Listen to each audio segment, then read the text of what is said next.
සාදරයෙන් පිළිගන්නවා හැමෝම. අද අපි සුපුරුදු විදිහටම සමුද්‍ර පොත්තලේ පොත් අංශයට වෙලා ඔයාලත් එක්ක පොතක් ගැන කතා කරන්නයි යන්නේ. ඉතින් අද මම තෝරගන්නේ සමුද්‍රිකා සිල්වා විසින් රචනා කරපු මගේ සීයා බිනු කියන පොත. ඉතින් ඇත්තටම මේක ළමා කතාවක් විදිහට පුංචි පොතක් වගේ ගත්තට මෙන්න මේ පොත. ඉතින් මේ පොතේ ලොකු වැඩිහිටියන්ට පවා ඉගෙන ගන්න ගොඩක් දේවල් තියෙනවා.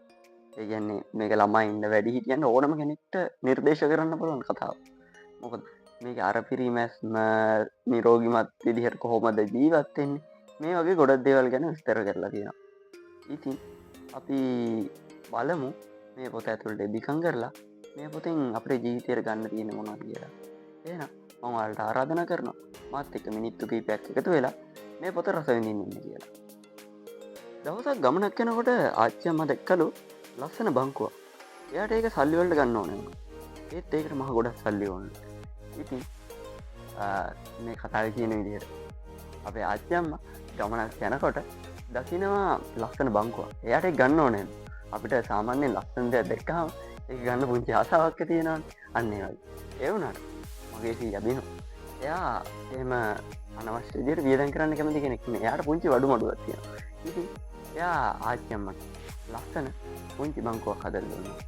ඉතින් මේකෙන් අපිට ගොඩක් දේවල් ඉගෙන ගන්න ඕන. මේ පුංචි කොටසෙන් අපිට ජීවිතේට කියලා දෙනවා. අපිට දකින්න අපිට කරගන්න පුළුවන් දේවල්. ඇයි අපි සල්ලි වලට ගන්න? අපිට තනියෙන් අපේ දේවල් කරගන්න පුළුවන් නම් ඒක ලොකු ජයග්‍රහණයක් නෙමෙයි. ඉතින් මේ වගේ සීයා අපිට ගොඩක් වෙලාවට අර පිටිමැස්ම ගැන කියලා දීලා තියෙනවා.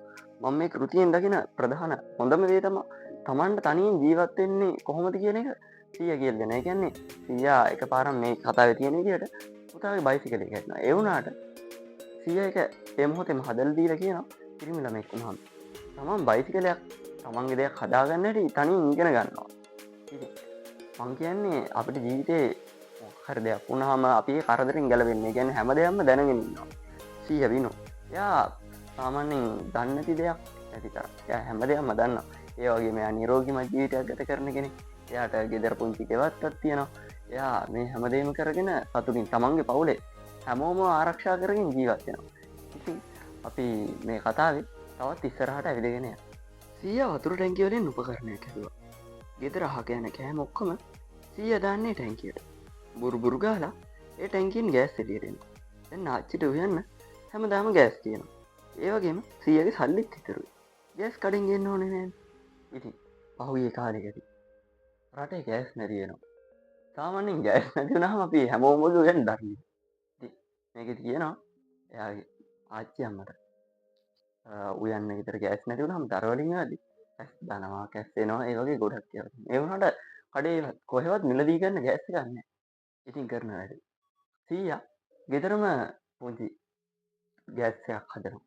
ඒකෙන් ඉවතලන කෑම ඉවතලන පළතුරු කෑලි එළවලු කෑලි මේ හැම දෙයක්ම දාලා පුංචි ගෑස් එකක් හදලා ඒකෙන් ගෙදරට ගෑස් ගන්නවා. ඉතින් මගේ සීයා අර පිරිමැස්ම ගැන මට ගොඩක් කියලා තියෙනවා. ඉතින් මේ පොත මං කියනවා වගේ වැඩිහිටියන් ළමයින් හැමෝටම තමන්ගේ ජීවිතයට ගන්න ලොකු පාඩමක් කියලා දෙනවා.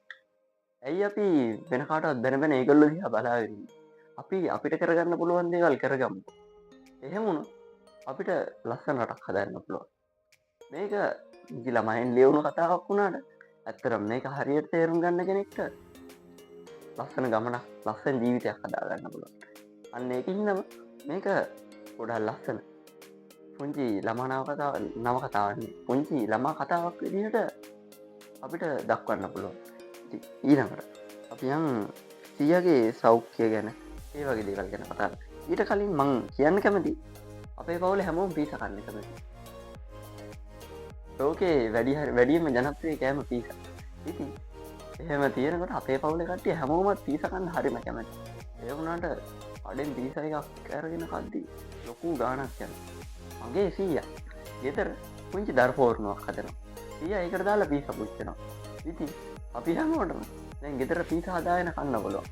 උණු ප්‍රශ්න නැහැ. ඒ වෙලාව ඒ කියන්නේ ඕනම කෑමක් කද්දී රස පිටින් ඒ වෙලෙම අතර හම්බුනාම ඉතින් මගේ සීයා දරපෝරණුවට දාලා රස පීසා එකක් හදලා පවුලේ හැමෝටම බෙදලා දෙනවා. පවුලේ හැමෝම ඒක සතුටින් කනවා. ඒ වගේ අපේ වත්තේ තියෙනවා අඹ ගහ. ඉතින් මගේ සීයා මේ අඹගහින් අඹගෙඩි කඩනවා පැහුණාම. ඒකෙල්ලා ඒවා ගෝනියක් උඩ අතවරලා තියලා අහල පහල කට්ටියට පවුලේ කට්ටියට හැමෝටම මේ අඹගෙඩි ටික බෙදලා දෙනවා. මගේ සීයා එකමුතුකම ගැන එතකොට අනික් කට්ටියට කොහොමද ආදරෙන් සලකන්නේ අපිට දෙයක් හම්බුනහම ඒක කොහොමද අනික් කට්ටියත් එක්ක බෙදාගන්නේ මේ වගේ ගොඩක් දේවල් මගේ ජීවිතේට ඒ වගේම ඔයාලගේ ජීවිතවලට කියලා දීලා තියෙනවා. ඉතින් අපි දැන් මං ඉස්සෙල්ලා කිව්වා වගේ අපි යංගෝ සීයාගේ සෞඛ්‍ය ගැන කතා කරන්න. ඉතින් මේ කතාවේ හරි ලස්සන කතාවක් තියෙනවා. මගේ සීයාට ගෙවත්තක් තියෙනවා. ඒකට ඒකින් හැදෙන එළවලු පළතුරු තමයි ගෙදර කට්ටිය කෑමට ගන්න. දැන් අපි හැමෝම දන්නවා අඩෙන් එළවලු පළතුරක් ගද්දි ඒකට ගොඩක් බෙහෙත් ගන්නවා, කල් තියා ගන්න විදිහ දේවල් ගන්නවා, ඉක්මන් නිදවන්න දේවල් ගන්නවා. ඉතින් අපේම ගෙවත්තකින් අපි පළතුරු එළවලු නෙලා ගන්නකොට අපිට ඒ වගේ ප්‍රශ්න වලට මුහුණ දෙන්න වෙන්නේ නැහැ. අපිට නිරෝගීමත් සෞඛ්‍යයක් ගැන හිතලා අපිට පිරිසුදු ආහාර, ඒ කියන්නේ වස විසෙන් තොර ආහාර ගන්න පුළුවන්. ඉතින් මගේ සීයා එයාගේ සෞඛ්‍ය විතරක් නෙවෙයි පවුලේ හැමෝගෙම සෞඛ්‍ය ගැන හිතලා තියෙනවා. මගේ සීයා හැමෝටම ආදරේ. සීයා කෑම කන හැම වෙලාවකටම පස්සේ දත් නැන්දා. හැමදාම රැවුල කැපුවා. හැමදාම නෑවා. හැම විටම පිරිසිදු ඇඳුම් මැන්දා. නිතරම නියපොතු කැපුවා. හරිම කාලෙට කොණ්ඩේ කැපුවා. එළවලු, පළතුරු, මස්, මාළු, කොළ වර්ග, බිත්තර නිතරම කෑවා. ඉතින් මගේ සීයා එයා නිරෝගීව ඉන්නා වගේම එයා අපිටත් පෙන්වලා දීලා තියෙනවා පිරිසිදුව ලස්සන කොහොම ජීවත් වෙන්නේ කියලා. එයා නිතරම කොණ්ඩේ කපලා රැවුල කපලා හරි ලස්සන පිරිසිදුවට හිටපු කෙනෙක්. ඉතින් මගේ සීයා දැන් මේ ලෝකේ නෑ. ඒක ටිකක් වේදනාකාරී කතාවක්. මොකද පවුලේ හැමෝම රැක බලාගත්තු පවුලේ වැඩි හිටියා. පවුලේ ලොකුම ලොක්කා. දන්නවා නම් අර දැන් කිව්වා වගේ පවුලේ ලොකුම කෙනා. එයා තමා හැමෝටම ජීවිතය ගැන ප්‍රශ්න වලින් ගැලවෙන විදිහ ගැන හැමදේම කියලා දුන්නා. මගේ සීයා. ඇත්තටම අපිට හැමදේම කියලා දුන්නා. අපේ අර පිරිනැස්ම එකමුතුව කොහොමද මිනිස්සුත් එක්ක ජීවත් වෙන්නේ? ඒකට පිරිසිදුව කොහොමද නිරෝගීමත්ව ඉන්නේ? ඒ හැමදේම කියලා දීලා මගේ සීයා යන්න ගියා. ඉතින් හදිසියෙම සීයා ලොකු නින්දකට ගියා. ඉන් පස්සේ එයා වෙන ලෝකයකට ගියලු. මේ ලෝකේ යාට හොඳ මදි කියලා අපේ අම්මා කිව්වා. ඔව්. ඇත්තරම මේ ලෝකේ හොඳ මදි. මගේ සීයා වගේ කට්ටියට. මේ ලෝකේ තාම ඒ වගේ ශ්‍රේෂ්ඨ මිනිස්සුන්ට ගැලපෙන්න නිර්මාණය වෙලා නෑ මම හිතන්නේ. ඉතින් ඒකින්දම මගේ සීයා ලෝකෙට ලොකු දෙයක් කියලා දීලා ලෝකෙට ලොකු දෙයක් කරලා අපෙන් ඈත් වෙලා එයා වෙන ලෝකයකට ගියා. ඔව් එයා ඒ ලෝකේ සතුටින් ඇති. එයා ඒ ලෝකෙත් ලස්සන කරන්න ලස්සන නිර්මාණ කරනවා. මගේ සීයා මට කියලා දුන්නා කොහොමද අපි මේ ලෝකේ ලස්සන ලැබෙන්නේ? කොහොමද අපි මේ ලෝකයේත් එක්ක ජීවත් වෙන්නේ කියලා. ඉතින් මේක ඇත්තට මම අර ඉස්සෙල්ලා කිව්වා වගේ නිකම්ම ළමා කතාවක් නෙමෙයි. මේක වැඩිහිටියන්ගේ ළමා කතාවක්. ඇත්තටම මට මේ කෘතිය ගැන කතා කරන්න වචන ගොඩාක් තියෙනවා. ඒ කියන්නේ මට මේක ගැන කතා කරලා ඉවරයක් කරන්න බෑ. මේක පුංචිම පුංචි ළමා කතාවක් වෙන්න පුළුවන්. ඒ වුණාට මේක වැඩිහිටියන් එතකොට පොඩි ළමයින් හැමෝටම නිර්දේශ කරන්න පුළුවන් කතාවක්. මොකද අපි කොහොමද අපේ ජීවිතය හැඩගස්සන්නේ කියලා මගේ සීයා විනු කියලා දීලා තියෙනවා. ඉතින් අද මම කතා කරේ මගේ සීයා විනු ගැන.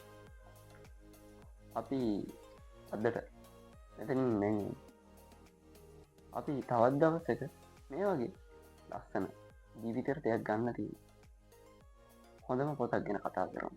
මම ඔයාලට හැමදාම අරන් ඉන්නේ හොඳම පොත. මේ වගේ හොඳ පොත්. ඉතින් අපි අලුතෙන් මේ වගේ පොතක් එක්ක හම්බ වෙනකම් ඔයාලා හැමෝටම සුබ දවසක්.